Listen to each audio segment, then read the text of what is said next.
Bonjour à tous, très heureux de vous retrouver pour cette émission spéciale sur School TV. Les sportifs se mobilisent pour l'école, 1 heure de conversation, 1 heure d'échange, pour notre plus grand bonheur avec 2 immenses champions, 2 thèmes principaux, vous l'aurez compris, l'école et le sport, ça coule de source forcément. Et cela à quelques jours des Jeux Olympiques et Paralympiques de Paris, Paris 2024. Bon nombre de questions que nous allons égrener dans quelques instants. Qu'est-ce que le sport peut apporter à l'école? Comment se fixer ses objectifs? Comment les visualiser? Les atteindre surtout, c'est pas mal. Comment gérer l'échec, le stress, la pression? L'adversité, surtout quand on est jeune, comment prendre confiance en soi, quelle éthique de travail, messieurs? Qu'est-ce qu'être un leader? Comment fédérer les énergies autour d'un projet commun? Ou encore autre question, comment être à l'écoute de son corps et de son esprit aussi, ça peut être pas mal. Vous pouvez suivre, je vous précise, cette conférence en direct sur nos différents réseaux sociaux, Instagram, LinkedIn, TikTok et YouTube en live. Je vais vous demander un petit peu d'exercice, car nous sommes en présence de public, un petit peu d'exercice physique. Si vous pouvez vous lever, effectivement, pas trop là-bas, parce qu'il y a les caméras, effectivement, je parle à Edouard Degnaud. Et je vais vous présenter, alors qu'il y a une petite catastrophe, mais tout va bien, nos invités sans plus tarder. Tout d'abord, l'un des plus beaux palmarès de la natation française. Spécialiste du sprint, on s'en souvient, il a tous ses titres de champion de France. On ne les compte plus, à vrai dire.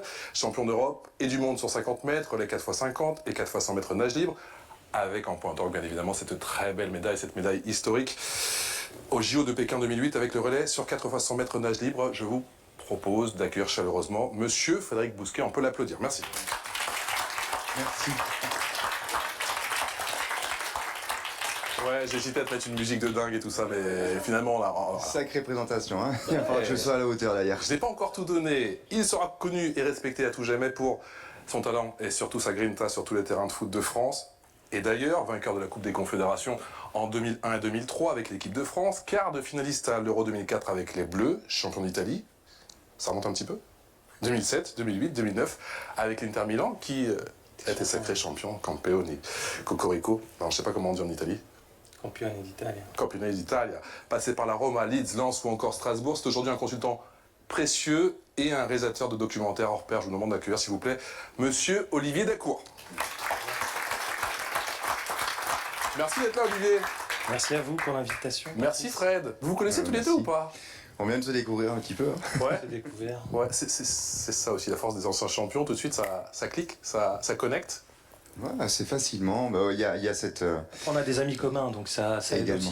aussi. Ça aide aussi forcément. Alors, c'est pas un secret, les JO, Paris 2024, c'est demain.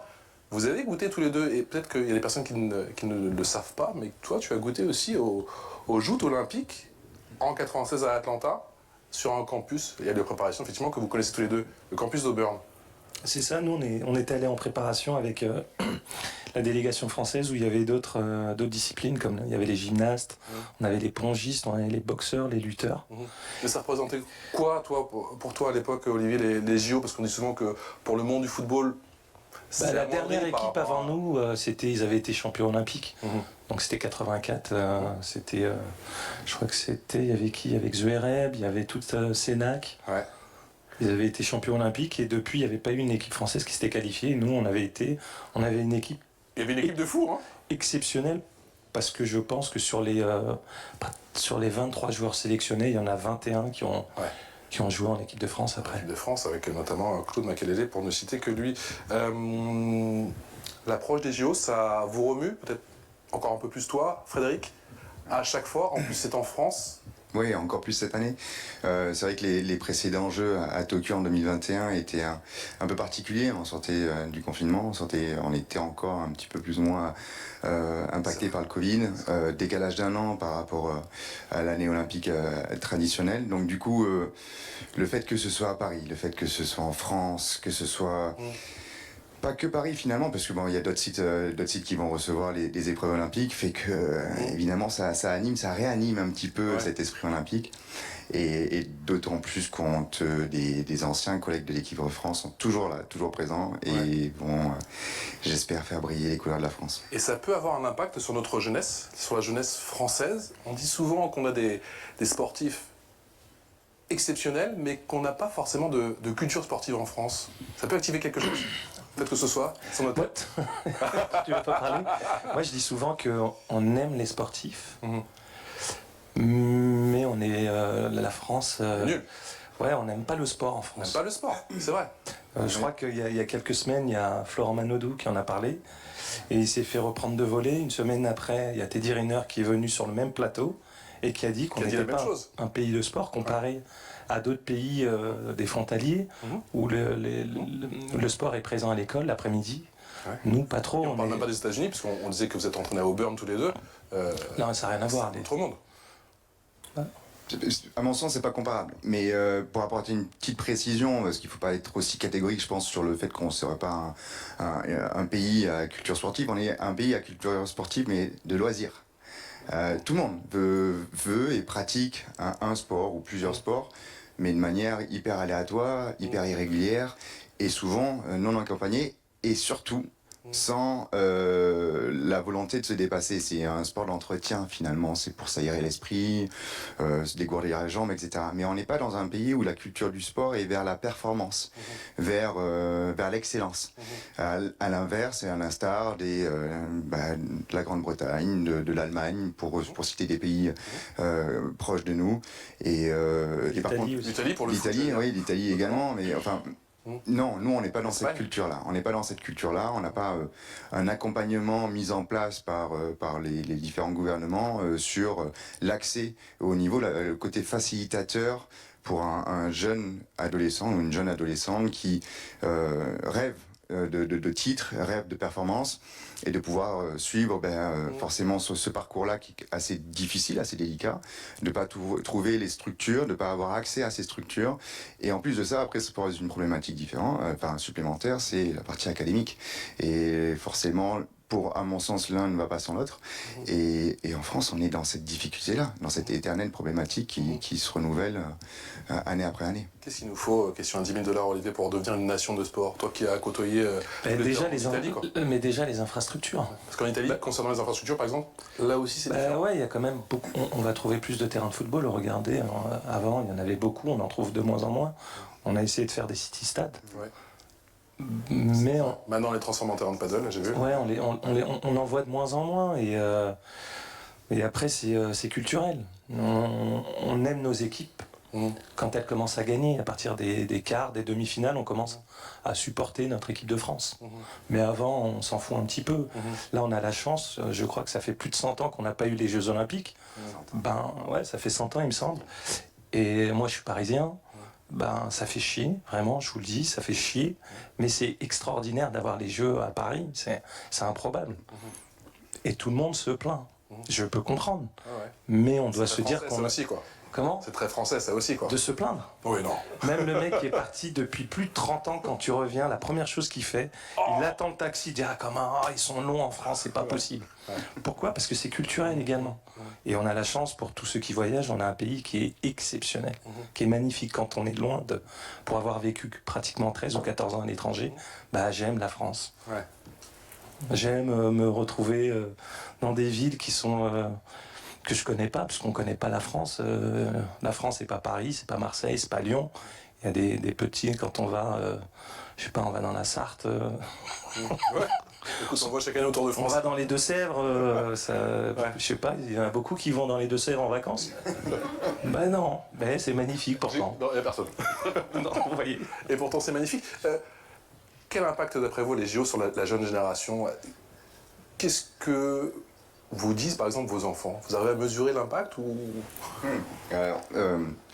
Moi, toi, c'est bien la mienne, c'est un peu particulier. Elle a son tonton qui va nager, normalement, je l'espère, cet été. Donc, pour me mettre en mode comparaison, moi, à son âge, j'avais aucune idée de ce qu'étaient les Jeux Olympiques. Elle a 14 ans. J'ai découvert les Jeux en 96, mais au moment où j'ai commencé à nager. Auparavant, j'avais 15 ans. T'as commencé très tard, voilà. Ouais, mais j'avais absolument aucune idée de tout ce qui était le mouvement olympique. Parce qu'il voulait devenir, il voulait devenir footballeur, en fait. Et ouais. La frustration est toujours là. Et encore là, c'est vrai. Quand on n'a pas de talent, on cherche. On se trouve une excuse, voilà. On va à la piscine. Voilà, on choisit le pédiluve à la place des terrains de foot. Ouais, on va à la piscine, on va regarder un petit peu ce qui se passe. C'est ça. J'avais les crampons et on m'a filé les claquettes. Voilà, obligé de s'adapter, quoi. À cause d'une maladie. Ma fille, en tout cas, est bien inclue. Puis il y a de toute façon des discussions au quotidien. De toute façon, il y a une omniprésence omniprésence de partout, dans les médias, mais dans les collèges, dans les établissements scolaires, de l'esprit olympique et des Jeux olympiques. Et il y a des programmes qui se mettent en place, qui se sont mis en place déjà il y a quelques années dans différents collèges et lycées autour de chez nous, qui ont une mission un petit peu olympique en préparation de ces Jeux, avec le côté historique, culturel également. Et donc du coup, oui, c'est un peu... elle a cette ouverture d'esprit vers le mouvement olympique, vers les Jeux. Mais elle avait un petit peu précédemment avec la famille qui l'entoure. Avec notamment Florent Manodou, bien sûr. Ah, c'est pas du bois, zut, père. Il est là, le bois. Il est là, le bois. Effectivement. Toi, t'as pas joué au foot et t'es pas milieu de terrain, parce que la vision, tu l'as pas. Ouais, non, j'ai pas fait carrière, ça c'est clair. On me l'a dit assez rapidement. Quand je te dis école, Olivier, tu me réponds quoi? Tu penses à Strasbourg? École? Quel souvenir? Ouais, des bons souvenirs. Des bons souvenirs? Ouais. Ouais. Sur et en dehors de l'école? Ouais. Ouais, c'était un bon moment. En esprit de camaraderie? Ouais. C'était déjà quoi, en mode sport-études? Ah mais je creuse. Alors Olivier, nous avons... Il y a une vidéo. Ouais, parce que moi j'ai fait sport-études avant d'aller au centre de formation. Donc c'était aménagé? Ouais, non, à l'époque surtout, moi je me souviens qu'il fallait avoir 15 de moyenne pour aller en sport-études. D'accord. Ouais, c'était pas... Un peu comme aux États-Unis du coup, ah ouais, il faut avoir les notes. Ah ouais, il fallait... pour pouvoir aller sur le terrain. Et je me souviens, parce que j'avais pas 15, j'avais pas 15. 14,75. Non, j'avais pas 15 et ma mère m'avait privé de foot. Aïe. Pour que j'ai justement, elle me disait, c'est ton but, tu vas aller en sport-études, et ben il faut avoir plus de 15. Ouais. Et bizarrement, ça t'a boosté. Ouais. C'est la même équation en natation ou c'est un petit peu différent? Moi, niveau scolaire, c'était un petit peu plus délicat. Presque jusqu'à ce que je commence à nager. D'accord. Ouais. Pas décroché, mais pas intéressé. En même temps, t'avais le temps de réfléchir en bas. Allez, on va arrêter là. Mais non, après ça a été un autre parcours un peu plus chaotique également quand j'ai commencé à nager et que je suis rentré dans un club, de pouvoir concilier les deux, sans aménagement, sans rien. Et les choses se sont énormément simplifiées. En fait, quand je me suis mis un petit peu en parallèle du cursus traditionnel et que j'ai rejoint une structure au niveau à Antibes, et où j'ai décidé de passer, de finir mes études lycéennes par le CNED, par correspondance. Et là, ça a été un aménagement personnalisé, avec un accompagnement quand même. On avait des tuteurs, des jeunes étudiants qui venaient nous assister, nous accompagner là-dessus. Mais ça a été beaucoup plus simple à partir de là. Avant cela, c'était un véritable parcours du combattant et je n'avais pas la possibilité même de progresser dans le sport que je pratiquais parce que je ne pouvais pas augmenter mon nombre de séances. J'étais limité à 4 séances par semaine, là où... 4 séances de combien d'heures? 2 heures. D'accord. Mais là où mes équivalents et ceux qui étaient de mon âge, qui étaient déjà dans le cursus sport de haut niveau, étaient à 8 ou 9 séances par semaine. Donc il y avait un différentiel et une fois que j'ai intégré une structure de haut niveau tout comme toi, les aménagements ont été là. Ouais. Et puis ensuite, le départ aux États-Unis pour mes... Parti, t'avais quel âge? J'avais 21 ans quand je suis parti aux États-Unis. Et là, ça a été une révélation. Enfin, quand je suis arrivé, que j'ai fait ma réunion académique avec mon conseiller, et que je vois mon coach arriver, l'entraîneur en chef de l'université arriver. Je me dis, mais qu'est-ce qu'il fait là?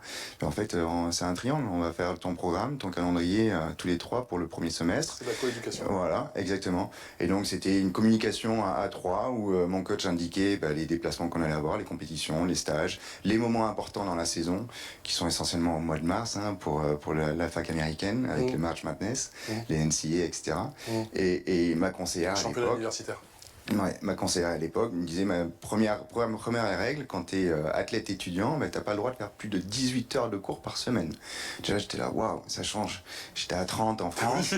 Non, mais quand on dit que la différence avec la France, on voit à quel point... Et il y avait un aménagement très particulier et puis il y avait surtout une acceptation de la part des professeurs. Parce que c'était pas tout d'avoir des aménagements d'horaire, il fallait que les profs soient en adéquation également avec cet esprit-là, cette mentalité-là. Et donc j'avais un accompagnement véritable de la part de mes profs lorsqu'on partait en déplacement, qui m'envoyaient des cours, qui me faisaient rattraper les notes, qui me faisaient passer les notes par d'autres élèves qui partageaient volontiers leurs notes et notes prises en cours, pas les notes les devoirs, etc. Et tous ces finalement imbriqué naturellement et de manière très fluide. Et à partir de là, c'était parti. Moi qui me prédestinais pas du tout à faire les études. Parce qu'ensuite, tu as fait des études de business, tu as complété. Ouais, ça m'a permis d'avoir mon bachelor en management là-bas. Et ensuite, j'ai fait mon master sur Marseille en management des organisations sportives un peu plus spécifiques. Olivier, on a bien compris que c'était aménagé, bien sûr. Alors, pas comme aux États-Unis, mais qu'est-ce que le sport, assez tôt, assez rapidement, t'a permis de réaliser en cours? Je vais la reformuler. Qu'est-ce que t'a apporté le sport pour les cours? Déjà, la discipline. Que tu n'avais pas forcément. On est jeune. Ouais, on est jeune, on est insouciant et puis on a cette passion, ces ouais, objectifs. parce qu'on pense souvent, on pense qu'à notre sport en fait. Et c'est important. Aux États-Unis, ils l'ont, ou les sports amateurs l'ont. C'est le double cursus, le cursus scolaire et le cursus sportif. Et nous, dans le football, non, parce que quand on rentre au centre de formation, les 3/4 des gamins pensent qu'ils vont faire carrière. Pourquoi? Parce que on vit d'illusions et on vit de Aujourd'hui, rêves. c'est 100%, j'imagine, non? Ouais, c'est beaucoup plus. Mais maintenant, on a suffisamment d'exemples devant nous pour savoir à quel point c'est pas si facile que ça. Il y a beaucoup d'échecs. Qu'est-ce que t'a apporté, Frédéric, justement, le sport de haut niveau, sur le plan physique, mental, le fait de, à chaque fois, dépasser ses limites, pour tes cours? Pour mes cours, je rejoins ce que tu viens de dire par rapport à la rigueur et la discipline, évidemment. Un cadre dans le sens où... je sais pas, je saurais pas l'expliquer, je sais pas si ça a été une véritable réflexion de ma part ou si ça s'est aligné naturellement également, mais avec le sport est venue la définition de l'objectif. Une fois que l'objectif était défini, eh bien les étapes intermédiaires, et finalement ça s'est fait un petit peu de la même manière. La prise de conscience, tu la sens, elle est naturelle en fait. Tu disais l'insouciance et moi je rajouterais l'inconscience également. Quand on est jeune, quand on démarre dans notre vie scolaire et sportive, on a cette inconscience également de la réalité. Et comme tu dis, les jeunes qui rentrent dans les centres de formation n'ont pas conscience que seulement une infime partie d'entre eux vont véritablement faire une carrière internationale dont ils rêvent tous. Ça m'a...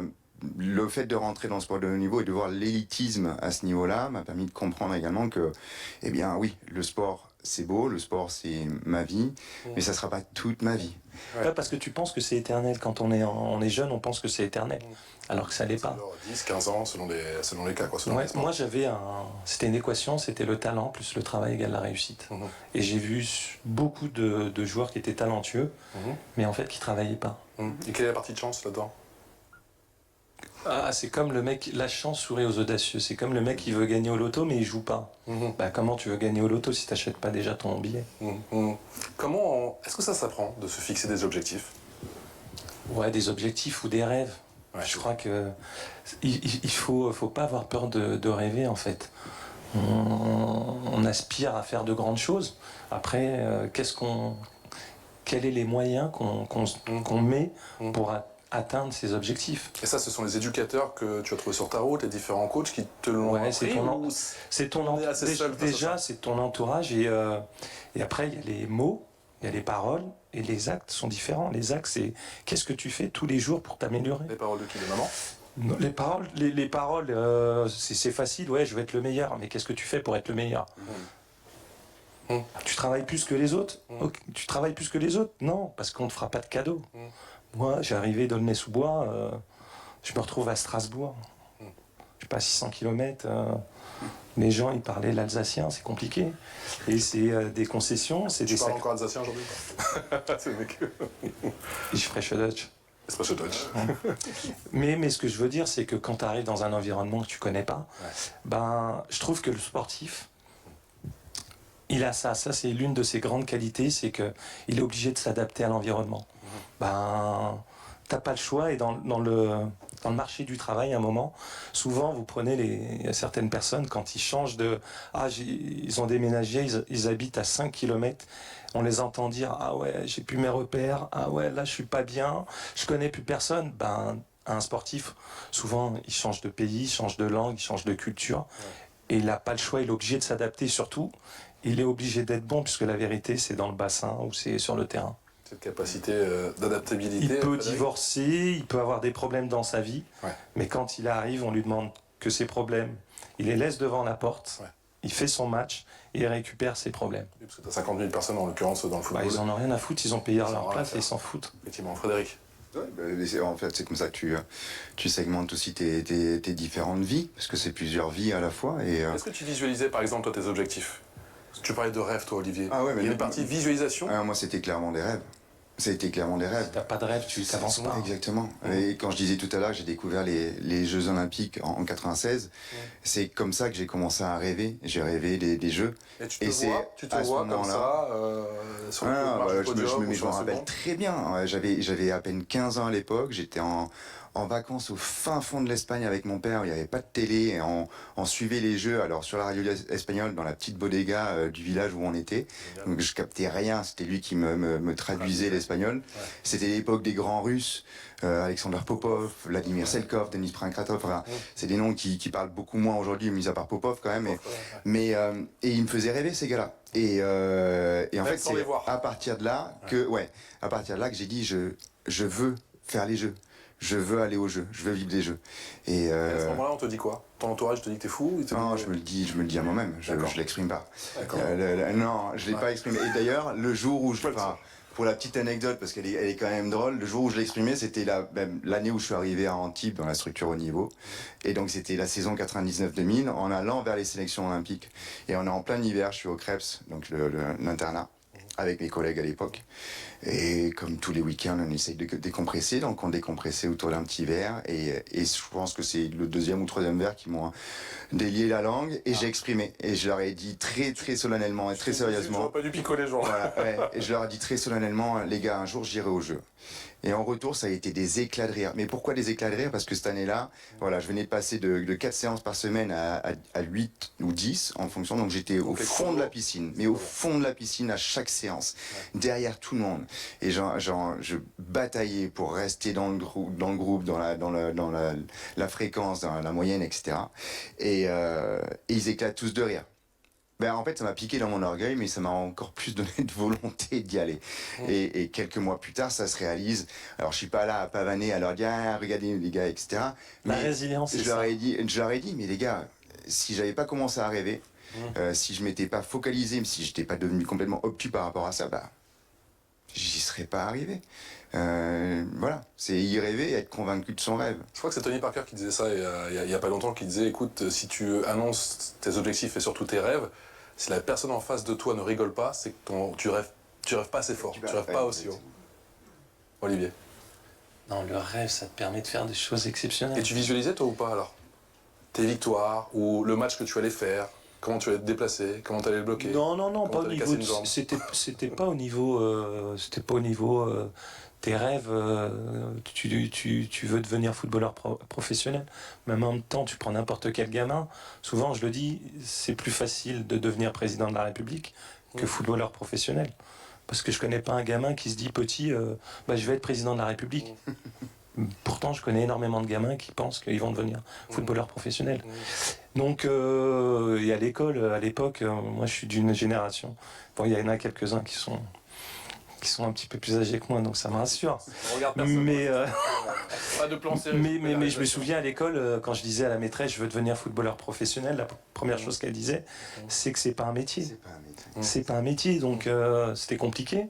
Mais comme je faisais des bonhommes en train de jouer au foot, et j'ai pas arrêté en fait. J'ai rêvé. Pourquoi? Parce que j'ai eu des gens aussi qui ont été durs avec moi, mais je le comprenais pas. J'ai une petite histoire elle va prendre 2 minutes, mais pour dire, je me suis construit sur un fait. Il y a un entraîneur qui s'appelait Gilbert Grèce, qui m'a fait débuter, j'avais 17-18 ans. Et à chaque fois, il disait au recruteur, au directeur sportif, il lui disait, lui là, jamais il fera carrière, jamais. Et pourtant, c'est lui qui m'a fait débuter à 17-18 ans. Et toute ma carrière, en fait, à chaque fois que je faisais une interview, je disais toujours, j'espère que Gilbert Grèce, où il voit ce que je suis en train de réaliser. Ouais.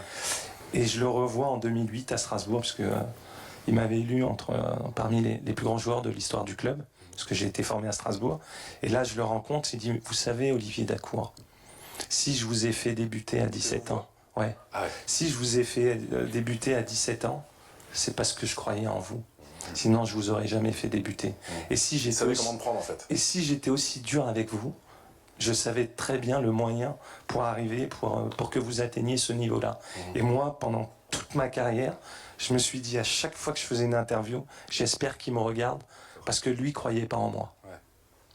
Il a eu des royalties ou pas parce que j'avais eu les quand il m'avait dit ça, je lui avais présenté mes excuses et j'avais les larmes aux yeux parce que je m'étais construit en fait devant un mec en fait, je pensais qu'il me détestait, qu'il m'aimait pas, et en fait il savait. Il t'admirait profondément en fait. Ouais, il m'admirait, mais en tout cas il croyait en moi. Quand on apprend à écouter la petite voix intérieure que l'on a, c'est des bêtises ou... Faut pas l'écouter. Faut pas l'écouter. Ben, j'ai l'impression qu'on l'écoute pas souvent et que parfois ce serait bien de l'écouter. Frédéric. Quand est-ce qu'on apprend à écouter on n'apprend pas à l'écouter, elle s'impose à nous. Un peu trop malheureusement, mais elle s'impose à nous. Mais ça fait partie beaucoup d'un travail que j'ai fait malheureusement pour moi, qui est arrivé un peu trop loin dans ma carrière, c'était plutôt sur la fin. Non, quand je suis rentré à Marseille, que je me suis réinstallé en France, en 2012, j'ai attaqué un travail avec un préparateur mental pour revenir sur s'épanouir et être performant avec le bien-être. La performance par le bien-être. Puisque j'étais beaucoup, tout comme nageur, très rigoureux, très discipliné, et un peu trop dans le côté robotique, et avec un côté, je me flagelle, je suis pas assez bon, je suis pas assez fort, je suis pas assez bien techniquement, je suis pas bien placé, je travaille pas assez, etc. Et donc ce discours interne constamment négatif, au bout d'un moment, il est néfaste. Et donc on avait travaillé tout cela avec cette fameuse petite voix pour inverser un petit peu le discours interne et recadrer, réadapter les croyances internes finalement. Et cette fameuse barrière limitante. Exactement, fameuse barrière limitante ou réductrice. Tout ça, c'est un sport individuel, bien sûr. Il y a la partie équipe. Mais... Moi, c'est la notion de plaisir en fait. Moi, je sais. Comment on la perd pas? Ouais, j'ai arrêté le football le jour où j'ai plus envie d'aller m'entraîner. C'est le contrat que tu avais passé avec toi-même? Ouais, dès que j'avais plus... parce que la chance qu'on a, c'est que nous, on vit de notre passion. C'est un plaisir, c'est quelque chose... même si on n'avait pas payé le plaisir d'aller jouer au foot, encore aujourd'hui, je l'aurai toujours si je vois des gamins dans la rue en train de jouer. Je vais m'arrêter, je vais faire semblant de jouer avec eux. Pourquoi? Parce qu'on a rêvé de ça. Je sais pas si quand tu es jeune, tu te dis tu rêves de la natation. C'est plus compliqué, mais cette notion de plaisir, c'est ce que je dis toujours aux gamins. Gardez ça. Si vous n'avez pas de plaisir, faites pas ce métier, parce qu'il va être long sinon. C'est pas un peu différent du cours de natation, parce qu'on sait qu'on s'entraîne pendant des... C'est quoi une séance d'entraînement aux États-Unis? C'est quoi 2 heures, voire même 3 heures par séance? Les séances d'entraînement, elles sont en termes de quantité, elles sont très très similaires aux séances d'entraînement en France ou en Europe. C'est plus l'approche, l'esprit.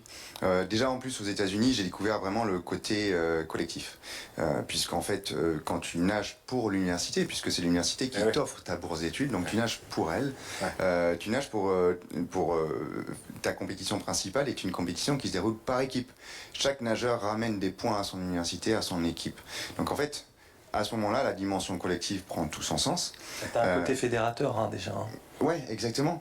Et donc du coup, tu t'entraînes toute cette année, toute cette saison-là, avec ton équipe pour arriver et que tout le monde soit performant à cette compétition, puisque l'objectif ultime est d'être sacré champion NCAA. Donc du coup, l'esprit collectif, je l'ai vraiment découvert là-bas. C'est vraiment orienté là-dessus dès le début de la saison. C'est des exercices de travail à sec très particuliers où, objectif défini d'équipe. Si l'équipe ne l'atteint pas, on recommence. C'est un peu militaire. À l'époque, c'était un peu militaire et très dur, mais un peu bootcamp. Mais c'est ça nous a tellement et ça permet de relâcher un peu la pression, les uns les autres. Ouais, c'est formateur. Et ensuite, cet esprit, en fait, tu te rends compte qu'on devrait l'avoir n'importe où, pas uniquement en université, puisque, effectivement, la natation, c'est un sport individuel par définition, ok. Sauf que c'est un sport qui se pratique, c'est un sport, la vie de la natation, c'est 90% du temps avec tes collègues d'entraînement, avec tes coéquipiers. Tu t'entraînes et tu prépares ta course avec eux tout au long de l'année. Et ta course, elle dure 20, 40, 1 minute 30, c'est rien du tout comparé à tout le travail qui est effectué en équipe. Donc le côté collectif et la cohésion du groupe et l'intégration des uns et des autres et l'entraide, l'ouverture aux autres, elle prend tout son sens. Mais alors c'est moi ou la natation finalement c'est peut-être plus collectif que le foot? Je parle du foot aujourd'hui. Moi je dis non, mais même toujours le foot c'est le sport collectif le plus individuel qui... Ah oui, surtout tout le monde pense à ça. Ouais, c'est la stat, mais même avant. Après, c'était ma conviction, hein, c'était la mienne, hein, c'était ma conception, c'est qu'on est juste collègues de travail. On peut ne pas s'entendre. On n'est pas obligé d'être amis. Il y a des gens avec qui j'ai joué, je leur parlais pas, puisque j'ai joué à l'étranger, donc nous, quand on arrivait, on n'était pas trop les bienvenus. Il n'y avait pas beaucoup de Français à l'époque. Il y avait très peu de Français, ils nous aimaient pas, donc déjà, fallait faire sa place. Peu importe le pays, que ce soit. Oui, parce que le problème, c'est qu'on vient manger leur pain, donc forcément, on n'est pas les bienvenus. Et après, c'est l'exemplarité, donc faut faire plus qu'eux. Faut leur montrer, ok, d'accord. Il y a le talent, mais il y a le travail. Et après, une fois qu'on est sorti du terrain, je suis pas obligé d'être ton pote. T'es pas obligé d'être t'es pas mon copain. Si on n'a pas d'affinité, pourquoi je serais obligé de faire semblant? Après, même si t'es à table, il y a des joueurs avec qui j'ai jamais parlé, moi. Ah ouais. Ouais. C'est comme dans. Parce que je sais pas, connaître un petit peu. Je connais ta bonhomie, je connais surtout. Ouais, mais bon, à partir ta curiosité. Oui, ok, mais à partir du moment où je sais très bien ce que tu penses de moi. Je l'avais fait quand j'étais arrivé à Everton. Pendant 6 mois, j'avais fait semblant de ne pas parler l'anglais. Ça aide. Et je les entendais, this fucking French bastard. Là, je disais, ah ouais. Et les mecs, ils se disent pas que même si tu parles pas anglais, juste ça, tu comprends. Les mecs, ils sont pas futés quand même. Et ils m'ont tout fait. Je te jure, au départ, ils m'ont tout fait. Mais ça a été une expérience. Ouais, c'est dur. Ouais. Mais il y a. Les coups bas, ils commencent à quel âge justement? Mais il n'y a rien qui est facile parce qu'au centre de formation, on te demande de. Je sais pas, moi, je parle du centre parce que c'est comme l'armée à l'époque. C'est mes meilleurs souvenirs. C'est avec ceux avec qui j'ai débuté. Sauf qu'à la fin, il y en a un qui va réussir. Il y en a 9 autres qui vont rester là, qui vont rester sur le carreau. Et ça, on en a conscience? Non, on n'en a pas conscience tout de suite parce qu'on pense toujours que ça va aller et chaque année, il y en a quelques-uns qui se font virer. Et quand ça arrive, tout le monde pense que c'est bon, t'inquiète pas, ça va bien se passer. Et on en voit passer, je sais pas si c'est comme ça dans la natation aussi, mais... Non, nous, on est un peu plus dans le monde des bisounours, je crois, à ce niveau-là. Ouais. Non, nous, c'est dur déjà. C'est dur et encore... Ça commence à quoi, 8-9 ans? Et encore... Non, je sais pas, moi je parle, j'avais 12-13 ans, mais aujourd'hui, encore plus aujourd'hui, parce que les réseaux sociaux ont fait croire à toute une génération qu'avoir l'impression de réussir était plus important que réussir. Aujourd'hui, la première chose qu'ils font les gamins, ils profitent pas de l'instant présent, ils ont gagné un match, mais profite de la joie, profite. Je sais pas, l'Inter a été champion hier soir. Et la première chose, ils sont tous avec leur téléphone. Mais profite, prends les supporters, prends même tes coéquipiers. C'était la seule fois où il y a des mecs que j'aimais pas, je les embrassais. Quand tu gagnes, t'oublies en fait tout ce qui s'est passé toutes les semaines, tous les problèmes. Vous l'avez construit ensemble cette victoire. C'est un objectif commun, c'est la gagne. Point. On est là, on n'est pas obligé d'être amis, mais on doit gagner ensemble. Alors toi, t'as pas le sentiment sur le plan individuel, parce qu'effectivement, toi, c'est un sport d'équipe.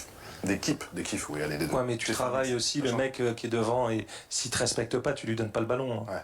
Ouais. Mais toi, t'as connu les deux, du coup, des victoires en individuel et en équipe. C'est quoi le plus fort au final?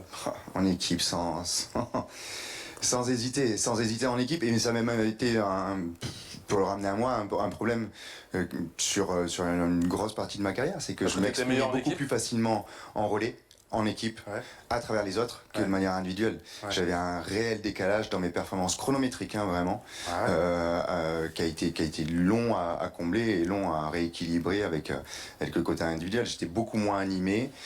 Alors, beaucoup moins animé et surtout, j'avais plus de peur, plus de crainte, plus de stress. La pression? Ouais, plus de... Alors, pas la pression, parce que la pression en équipe, elle s'est augmentée. Je la sentais vraiment beaucoup plus présente. Mais par contre, c'était une pression positive, c'était un stress positif. Ouais, exactement. Ouais. Mais tu veux pas baisser les bras, tu veux pas les abandonner, tu veux pas les laisser tomber. Sportifs, je sais pas, moi, je parle. Pour moi, il y a des matchs où je te dis pas que tu es moins concentré, mais tu es moins dedans. Quand c'est les grands matchs, pourquoi? Parce qu'en face de toi, tu as les meilleurs joueurs et tu veux montrer ta valeur. Donc forcément, il y a des... mais à la différence, vous êtes sur le terrain tous les week-ends. Nous, les moments où on se retrouvait et sur les événements importants, c'est 2 fois, 3 fois dans l'année. C'est ça qui est dur. Donc en fait, c'est on a tout le temps de se préparer à cela. Il n'y a pas l'effet répétitif ou routinier où tu vas toi choisir ton match ou l'équipe contre laquelle tu vas vouloir vraiment te montrer sous ton meilleur angle ou son meilleur jour, pardon. C'est que nous, en fait, au moment où on se retrouvait en équipe de France, par exemple, c'était le moment principal, l'événement majeur de l'année. C'était soit les championnats d'Europe, championnats du monde ou les Jeux. Donc à ce moment-là, on se bat ensemble, on va à la guerre ensemble. Et c'est pas que ça me surprend ou que ça me choque, mais c'est vrai que je pensais qu'on allait avoir le même discours au niveau collectif, cohésion, affinité avec tes coéquipiers. Nous, les gars, c'est des... Enfin, vous êtes tous proches les autres. Là, tu parles avec l'équipe de France ou tu parlais avec l'université? Pareil, avec l'université. Enfin, l'université, ça remonte, mon passage là-bas, à la fac là-bas, elle remonte à plus de 20 ans, même si à certains moments... Parce que là, tu me racontes tout ça. Moi, j'ai lu le livre d'Amaury.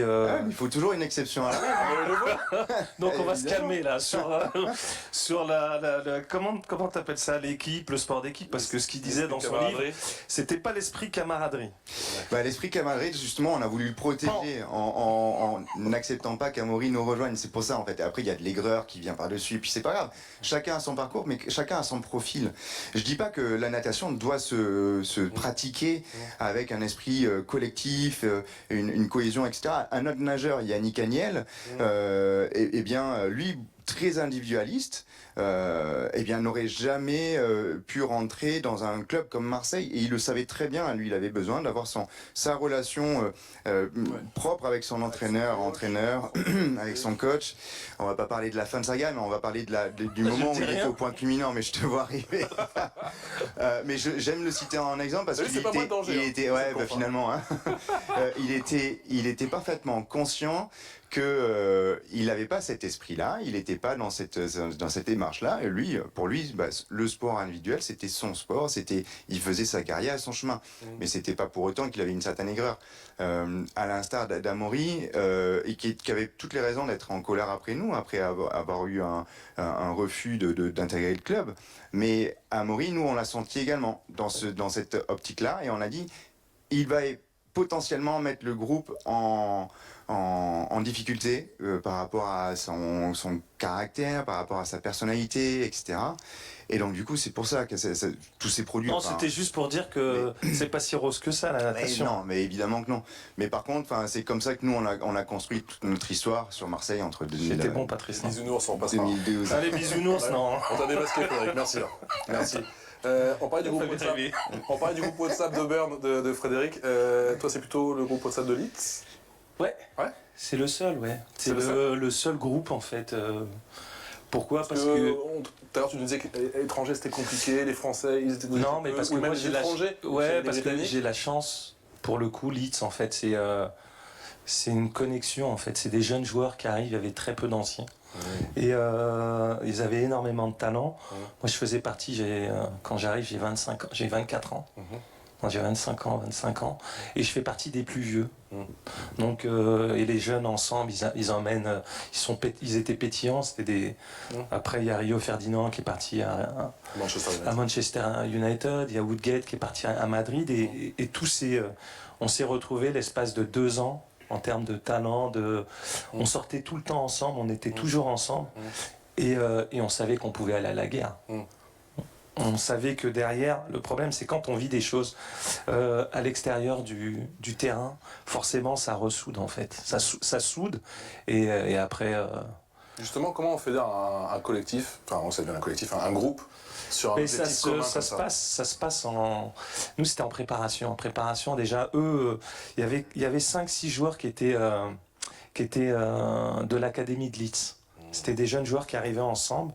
Donc déjà, ils avaient gagné ensemble. Et en fait, ça a été des petites touches. Il y a Marc Vitouka qui est arrivé de Glasgow. Moi qui étais... Ouais, très bon joueur. Moi qui étais arrivé de là. Et en fait, ils avaient fait juste ils avaient amélioré l'équipe par... ils n'ont pas ramené 5, 7, 8 par petites touches. Et forcément, nous, quand on arrive, s'il y a une bonne ambiance, on est obligé de s'adapter, en fait. On n'a pas le choix, on arrive, c'est facile, en fait. Pourquoi ? Parce que c'est des jeunes joueurs et ils avaient tout à prouver. Quand on arrive dans des groupes à la Roma, moi je me rappelle quand je suis arrivé à la Roma. Bah, t'étais petit, non ? Non, j'étais pas jeune, mais j'arrive, il y avait Cafu, Aldaïr, Batistuta, Guardiola. Il n'y avait que des gros joueurs. Il y en a un, je fais la une de tous les journaux, il arrive, il me dit « Comment tu t'appelles ?» Oh il m'a humilié d'entrée. Je vais pas citer son nom. On cite pas de nom. Je l'ai massacré. Premier jour d'entraînement, je l'ai tué. Et je lui ai dit, je m'appelle Olivier Dacour, rappelle-toi de mon nom. Tu vas t'en souvenir. Après, je suis pas obligé de lui parler, je peux pas lui parler. Derrière, c'est compliqué. Mais c'est pour dire, c'est la différence qu'il y avait. Quand tu arrives dans un club où il y a déjà des joueurs confirmés, pour t'imposer, c'est dur. C'est pour ça qu'on voit beaucoup de joueurs français, quand ils arrivent à l'étranger, ils sont pas prêts en fait. Pourquoi ? Parce qu'en France, on est assez gentil. En France, il y a un souci. On va voir, l'agent va appeler le président, il va appeler l'entraîneur, il va appeler le directeur sportif. Ouais. À l'étranger, ça n'existe pas. En Angleterre, tu connais pas le président déjà. Il vient très rarement. Et en Italie, il y a la hiérarchie. Si tu as un problème, il y a l'entraîneur. L'entraîneur, il prend ses décisions et tu peux rien lui dire. Tu vas te plaindre, tu as un contrat. Si tu n'es pas content, il te met sur le côté et tu cours. Comment on gère l'échec, Frédéric ? Ça s'apprend ou pas ? Ça s'apprend. Malheureusement, la porte des choses, ça s'apprend. Préparation mentale, ça arrivait assez tard. Non, il n'y a pas de préparation, il n'y a pas de visualisation de l'échec, surtout pas, parce que sinon, forcément, c'est pas très constructif tout ça. Mais par contre, évidemment, tu dois apprendre à vivre avec, parce que l'échec est, j'ai envie de dire, quasiment inévitable à certains moments. Surtout quand tu recrée régulièrement et constamment les mêmes saisons, etc. Si c'est une saison, tu peux éviter d'une manière ou d'une autre les échecs, mais de manière récurrente, tu vas forcément être confronté à celui-ci à un moment ou à un autre. Il y a un échec qui t'a servi plus qu'un autre ? Non, ils m'ont tous énormément servi et presque j'ai envie de dire que mes échecs m'ont beaucoup plus servi que mes victoires. J'ai beaucoup plus appris de mes échecs que de mes victoires. Souvent, il y a un blanc qui se crée au moment de la victoire. Je pense que c'est le côté émotionnel qui prend le dessus et donc du coup on a tendance à presque, j'avais tendance à presque oublier le déroulé d'une course qui s'était vraiment très bien déroulée où j'avais comme ton fait mon meilleur 50 mètres. Non, alors lui je m'en rappelle très bien parce que je suis sorti insatisfait de la course. C'est un paradoxe, hein. Ouais, non. Alors que tu réalises la meilleure marque montante de mon entraîneur à ce moment. Dans l'euphorie, etc. Je pensais qu'aux choses que j'avais loupées dans la course, alors que je les avais travaillées tout au long de l'année, etc. Donc plus dans la frustration. Mais non, mais les échecs, par contre, m'ont énormément appris. Il y en a un avec lequel j'ai sans doute le plus appris, et c'est celui qui a été le plus difficile à encaisser. C'est en 2012, on est aux sélections olympiques. Je suis champion d'Europe en titre. J'ai battu le record du monde 2 ans avant. Et je me dis, s'il y a une année où les jeux, c'est pour moi, c'est pour ma gueule, à un moment, c'est là. Et je me loupe complètement aux sélections olympiques. Je me qualifie pas pour les Jeux. Et là, c'est l'effondrement. Là, je viens de sauter de l'avion et le parachute, même pas il est dans l'avion, il est dans le hangar, quoi. J'ai sauté et puis rapidement, tu te ressaisis, enfin, tu te poses les bonnes questions, en fait, hein. Moi, ce qui a été essentiel dans ma réflexion, c'est est-ce que tu veux t'arrêter maintenant ? Parce que j'avais quand même 31 ans. Et donc, t'arrêter là-dessus. Ça veut dire quoi potentiellement garder en dernière mémoire un échec. Un échec, mais une grosse claque. Et donc le véhiculer, le garder dans ton sac tout au long de ta vie, de ta future vie, ou bien est-ce que tu prends ton courage à deux mains et tu te dis je repars. Et je vais repartir, forcément, qu'est-ce qui m'anime moi avant toute chose, c'est les jeux. Donc je repars pour 4 ans. Avec toutes les inconnus qui vont avec, mais c'est ça qui m'a permis de rebondir. Et en fait, contrairement au foot où tu as un match peut-être plus proche où tu peux te raccrocher, là tu sais qu'il y a tout de suite un pied d'attente, quoi. Mais par contre, là où ça m'a fait prendre vraiment toute mon approche en considération, et c'est là que j'ai également commencé mon travail avec mon préparateur mental, c'est que je voulais plus être dans l'adversité face à mon sport, je voulais être dans le bien-être. Je voulais retrouver le plaisir, je voulais retrouver la joie qui m'avait amené à faire ce sport plus de 20 ou 25 heures par semaine. Là où au bout d'un moment, tu es plus dans le côté vraiment militaire et tu laisses toutes tes émotions de côté, tu es presque un fonctionnaire de ton sport où tu dois faire ça. Et en fait, je voulais reprendre le plaisir. Et donc ce travail avec mon préparateur m'a également aidé, mais celui qui a véritablement tout déclenché, c'est celui qui me bat au championnat de France. C'est Florent Manodou, qui a rejoint le club de Marseille cette année-là. Et c'est avec lui, à ses côtés, sur les 4 années qu'on suivit, que j'ai le plus appris, et surtout appris à me détacher de l'aspect performance et de recréer un lien avec le côté plaisir. Et malgré que le gars, il arrivait, il avait à peine 20 ans, il avait 10 ans d'écart, j'avais tout le bagage, il avait encore rien dans sa valise, il avait tout à construire, et pourtant, je pense avoir plus appris de lui que lui de moi, en fait. Je te vois sourire, Olivier, parce qu'il est dans un de tes documentaires, effectivement, Florent Manodou. Ouais, et humainement, c'est au-delà du sportif, mais l'homme, il est incroyable. C'est pas facile de se construire quand t'es frère de Laure Manodou, c'était pas facile.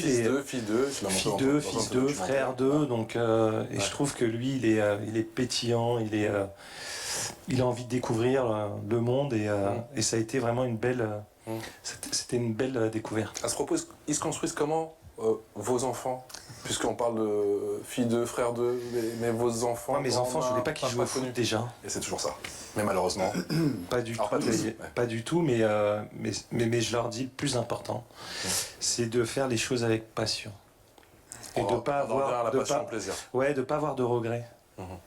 Juste, n'ayez pas peur de l'échec, osez. Le plus important, c'est pas comment on tombe, mais surtout comment on se relève.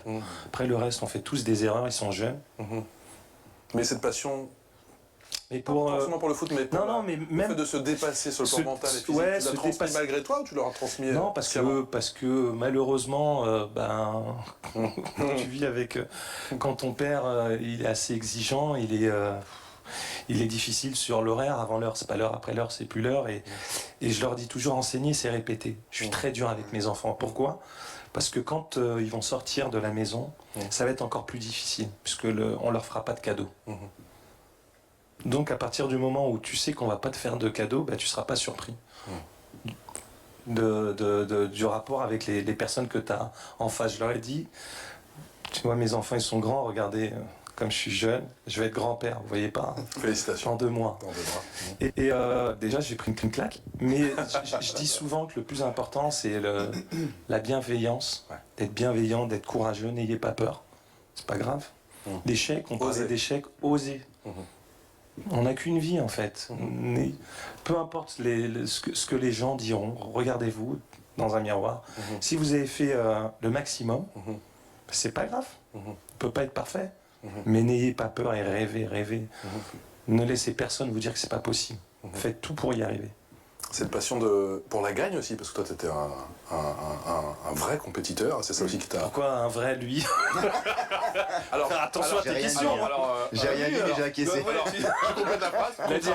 Pour toi tu étais un vrai compétiteur. Mais faut faire attention à ce qu'on dit. Cette conférence, parce que les mots ont un sens. On est deux et toi tu étais un vrai. Donc ça veut dire, je suppose que celui qui est à côté, il n'était pas un vrai compétiteur. Je parlais de moi en fait. Les mots ont un sens. Tu l'as transmis sciemment ou malgré toi? Non, pas vraiment. Non, je la laisse évoluer à son rythme et à ses envies. La seule chose que... Elle est quand même entourée de champions. Ouais, alors elle a pas du tout, Manon, du haut de ses 14 ans, depuis peu, elle a pas cet esprit de compétition. Il se développe petit à petit. Mais... elle nage? Toute jeune, alors non. Elle s'est pas du tout accrochée à la natation. Pourtant, c'est une pépite dans l'eau. Cette glisse que sa maman avait. Du coup, mais non, pas revendication pas particulière avec la natation. Elle aime se passer du temps dans l'eau, mais pas pour faire de l'effort, juste pour s'amuser. Mais les différentes activités physiques qu'elle a fait sportives, jusqu'à il y a très peu de temps, l'ont jamais poussée au point de vouloir aller dans la compétition. Au contraire, elle était dans la notion de plaisir. Et ça, je l'ai encouragée. Je lui ai dit, attends, de toute façon, t'es jeune, t'es une enfant, tu découvres, garde le sourire. Faut que tu ailles faire le sport que tu fais ou l'activité extrascolaire que tu fais avec le sourire. T'as bien le temps avant de devoir avoir les obligations de résultats ou le côté compétition, etc. Tant que tu gardes le sourire quand tu y vas, on est sur la bonne voie. Et là, elle se découvre et elle s'épanouit énormément à travers l'équitation et j'en suis plus heureux. J'avais un petit peu l'angoisse. J'aurais pas pu lui interdire de faire de la natation, mais j'avais l'angoisse qu'elle y aille. C'était rien que le fait qu'elle ne nageait pas. Parce que les concessions, les sacrifices, le grand public ne se rend pas compte des concessions, les sacrifices, le poids. Tu veux qu'elle se fasse plaisir, le petit, je me rappelle, il avait à peine 9 ans. ah ouais, il n'est pas comme son père, mais il t'a pas demandé qu'il voulait être comme son père. Combien de fois je l'ai entendu, ah ouais, les fils Zidane, ouais, putain, ils sont pas bons, ils sont pas comme leur père, ouais, mais cite-moi combien de joueurs étaient meilleurs que leur père. C'est ça le problème. Et puis tout le monde est différent et tout le monde est meilleur dans un truc différent aussi.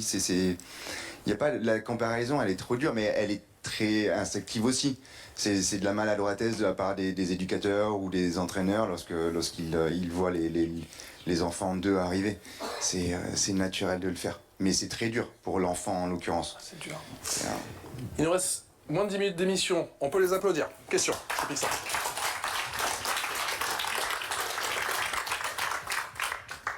Première question. Tu me prends de court. J'adore faire ça. Ouais. Moi, je vous ai trouvé extrêmement inspirant. J'espère que ça a été partagé. J'espère que ça a été partagé par la salle et par les réseaux. Comment on fait pour partager ces valeurs et cette expérience au niveau de l'école française? Comment on fait? Parce que, en fait, tout ce qu'on entend chez vous, la passion, le plaisir, la rigueur, les ambitions, comment on fait pour que des gens comme vous, qui ont eu une vie incroyable et des expériences incroyables, mettent tout ça au service d'une école qui va tellement mal? Frédéric, Comment? Je pense qu'il n'y a pas de solution miracle. Mais alors à notre niveau et à une échelle assez basse, ça passe par des interventions, tout simplement. Ouais, j'en ai eu fait. En fait, alors au niveau des clubs particulièrement. En fait, j'ai arrêté ma carrière en 2016 après les Jeux de Rio, mais pas complètement. Alors déjà, sur un plan personnel, je voulais pas vivre ce gouffre que l'on vit après un événement majeur et l'arrêter net. Je voulais arrêter l'année suivante, continuer de m'entraîner, faire des compétitions, mais surtout faire des compétitions et cibler les meetings nationaux qui sont organisés par les plus petits clubs, les plus petites structures, plutôt que d'y aller dans le sens habituel, c'est-à-dire essayer d'être dans la performance ou la préparation de l'objectif final, c'était y aller et passer du temps avec les jeunes. Donc généralement, j'ai fait ça. Sur toute une année, ça a été partagé, raconter notre histoire. Parce que notre histoire, elle démarre comme toutes les autres histoires, en fait, finalement, comme... Ça part d'un rêve évidemment, mais on n'arrive pas avec des capacités incroyables. On les développe, on les travaille et surtout on apprend à y croire. Et donc du coup c'est dans ce partage d'expérience finalement, raconter sa propre histoire, pas servir d'inspiration parce que chacun a sa propre histoire, mais juste leur permettre d'y croire en fait. J'avais croisé un jeune nageur cette année-là qui était très bon sur le dos, enfin qui était très bon, un nageur de dos. Mais il me dit, mais je vais arrêter le dos, je vais passer en crawl parce qu'en dos, il y a Camille Lacour et Jérémy Stravus, j'arriverai jamais à les battre. J'ai fait un grand. Déjà, si tu commences à te mettre une barrière à cet âge-là, ça va être compliqué d'évoluer, mais dans n'importe quelle autre discipline, n'importe quelle autre spécialité, eux-mêmes sont passés par ton niveau à un moment, et puis en plus de ça, ils sont pas éternels. C'est-à-dire quand toi tu vas évoluer, grandir et devenir plus performant, ils ne seront sans doute plus là.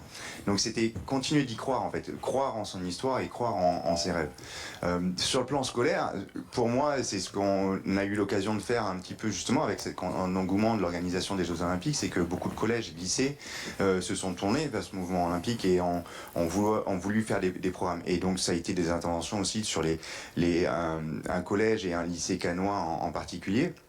En fait, c'est juste passer du temps avec eux et faire la transition, parce que là, du coup, on n'est pas forcément face à uniquement des sportifs, mais on est face à des scolaires, et donc leur faire admettre que, évidemment, alors le cursus académique n'est pas forcément un rêve pour tous, certains oui, mais la grande majorité non, mais que, eh bien, avec rigueur, discipline, on peut être dans le développement de la performance également sur le plan académique.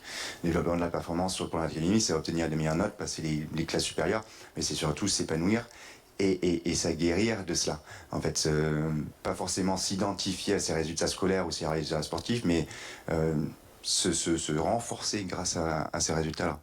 Question d'un jeune médecin. Bonjour. Alors moi j'ai pas encore préparé vraiment de questions. On vient de me donner le micro avec plaisir, je vais vous en trouver une. Déjà merci Merci pour votre parcours, pour vos palmarès. J'ai adoré grandir avec vous deux, c'était génial. Et j'ai une question qui me vient tout de suite. Donc moi, ma profession, je suis pédiatre, donc je vois des jeunes enfants tout le temps, de tous les âges.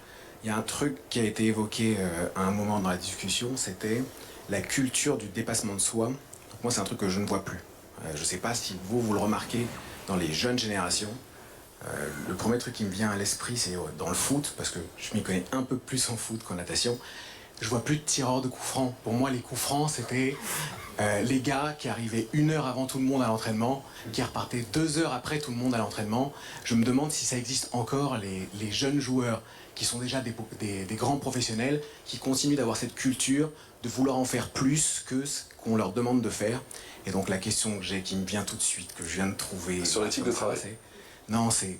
Est-ce que vous vous rappelez du déclic que vous avez eu, où vous avez compris que vous allez devoir vous dépasser pour vous-même, pour être la meilleure version de vous-même pour vous, pas par rapport à ce qu'on pouvait attendre de vous, mais un jour vous avez eu ce déclic et vous vous êtes dit je veux être la meilleure version de moi-même et c'est là que je vais comprendre que je vais devoir me dépasser. Ça va pour Olivier. Ouais, moi moi je dis souvent, je le dis à mes enfants, ou je le dis quand j'interviens, je dis dans la vie, il y a 2 types de personnes. Il y a la personne qui va écrire son histoire et il y a la personne qui va la raconter. Alors fais en sorte d'écrire ton histoire.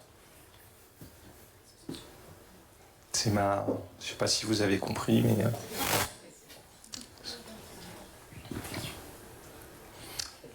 Pas de Il y a un questions. petit flottement, il n'y a pas d'autres questions, c'est ça Tu dirais quoi au jeune Frédéric Lacour de... Bon, je refais la présentation. Allez, on peut s'en aller, c'est parti. Je t'ai fait un remix. J'espère qu'on l'a. Hein.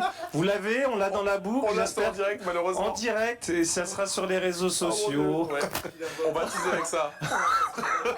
Qu'est-ce que tu dirais au jeune Fred Bousquet quand il avait 15 ans aujourd'hui? D'accord. Ils vont pas me lâcher, je suis mort. Qu'est-ce que je leur dirais? Qu'est-ce que tu dirais au jeune Fred Bousquet à l'âge de 15 ans? Waouh, je lui dirais beaucoup de choses, mais je lui dirais en particulier crois plus en toi. Ça a été ma plus grande difficulté et c'est ce sur quoi je travaille encore aujourd'hui, et ça a été un ancrage très profond, c'est crois plus en toi. C'est un petit peu ce qui m'a permis de déclencher aussi cette volonté de travailler plus, c'est ce manque de confiance en moi. Donc ça m'a aidé quelque part, mais sur le long terme, ça m'a grignoté également. Mais ouais, crois plus en toi, en tes capacités. Olivier Lacour. Si tu devais intervenir, allez, tu arrives à dégager du temps dans ton emploi du temps de ministre, tous les deux c'est la même chose, et tu irais voir chaque semaine des élèves de 3e. Qu'est-ce que tu aimerais leur inculquer? Qu'est-ce que tu aimerais transmettre? J'aime bien ça.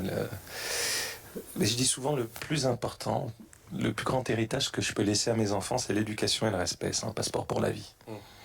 Et enseigner, c'est répéter. Crois en tes rêves. Et ne laisse personne te dire que c'est pas possible. Ne laisse personne. Même ton père, il te dit, ouais, c'est pas... Fais en sorte donne-toi les moyens.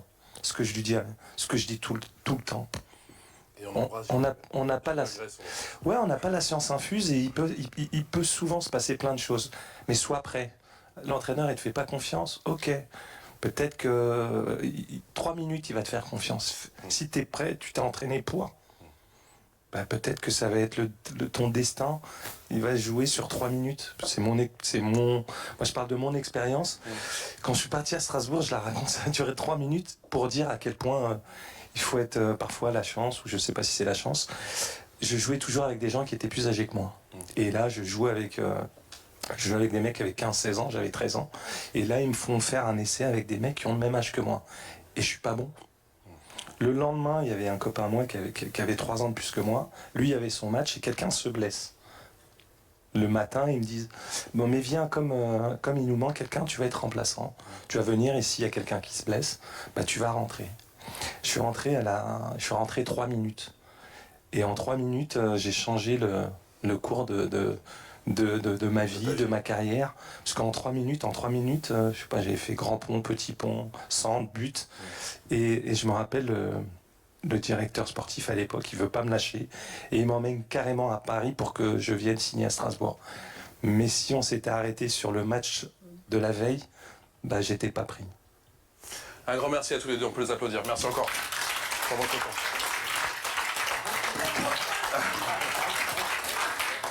Et on va devoir faire des rencontres effectivement à School TV. On est vraiment très heureux que vous nous ayez accordé ces minutes ô combien précieuses. Merci à tous les deux.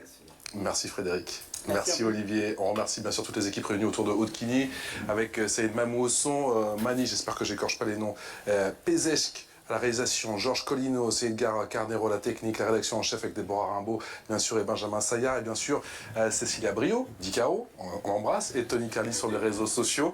Et un grand merci à Jean-Yves Epp, Hubert Bloch et Isabelle Mélinger. Merci de nous avoir tous réunis et on n'a qu'une hâte, c'est d'en faire une deuxième. Excellente journée en notre compagnie.